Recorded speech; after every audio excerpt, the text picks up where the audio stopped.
Halo teman-teman, welcome to Farmakognosi Analytics Sekolah Tinggi Farmasi Indonesia. Kali ini kita akan membahas tentang biosintesis metabolit sekunder berdasarkan jalur mevalonat.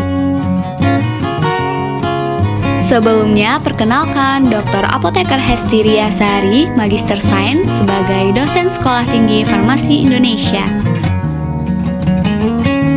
Saya Regina Yasmin Herman sebagai mahasiswi Sekolah Tinggi Farmasi Indonesia.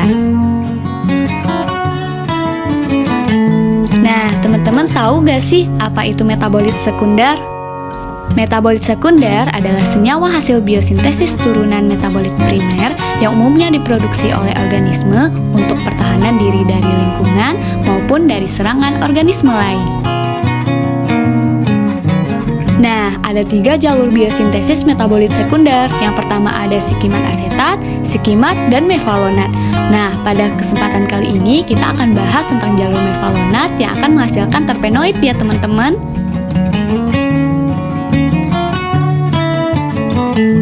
Nah, terpenoid itu apa sih teman-teman? Terpenoid itu adalah suatu senyawa yang berasal dari molekul isoprena atau C5 dan kerangka karbonnya dibangun oleh 2 atau lebih satuan unit isoprena.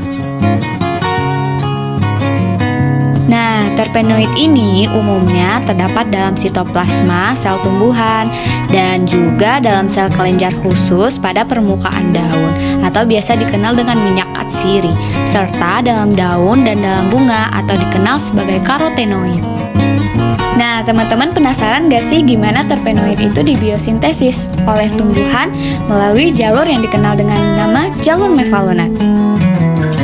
Nah, mekanisme pertama dari biosintesis terpenoid adalah ketika asam asetat yang sudah diaktifkan oleh koenzim A melakukan kondensasi jenis glycan, menghasilkan asam asetoasetat seperti gambar yang ada di layar ya teman-teman.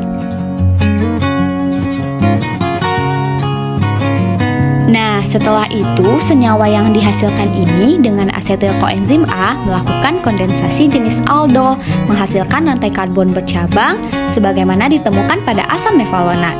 Nah, seperti yang ada di gambar ya teman-teman.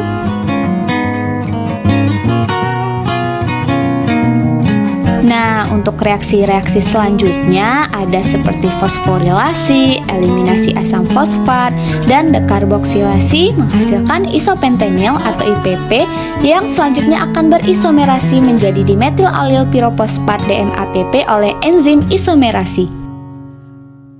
IPP sebagai unit isopren aktif bergabung secara kepala ke ekor dengan DMAPP dan penggabungan ini merupakan langkah pertama dari polimerisasi isopren untuk menghasilkan terpenoid.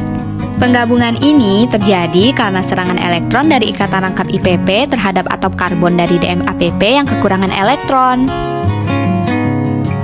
Terpenoid dapat digolongkan berdasarkan jumlah gugus isopren, yaitu monoterpenoid, sekuisterpenoid, diterpenoid, triterpenoid, tetraterpenoid, dan politerpenoid.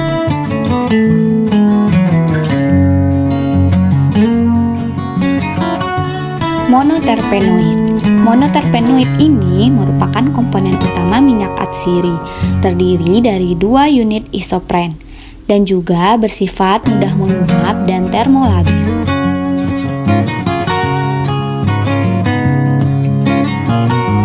Selanjutnya sesquiterpenoid.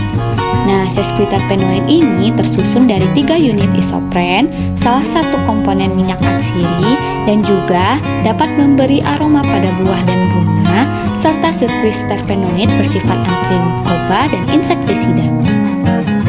Selanjutnya adalah diterpenoid.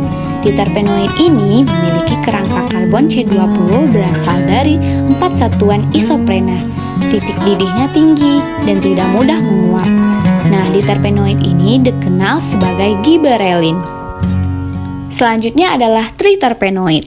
Senyawa yang berasal dari 6 satuan isopren dan secara biosintesis diturunkan dari hidrokarbon C30 asiklik berupa alkohol atau asam karboksilat dan berupa senyawa tanpa warna berbentuk kristal atau bertitik leleh tinggi. Selanjutnya adalah tetraterpenoid. Nah, tetraterpenoid ini sering disebut karoten atau karotenoid karotenoid yang terkenal adalah hidrokarbon tidak jenuh, turunan Lycopena teroksigenasi yang dikenal sebagai xanthofil. Nah, sekian penjelasan dari kami. Terima kasih sudah menonton. Semoga bermanfaat. Bye.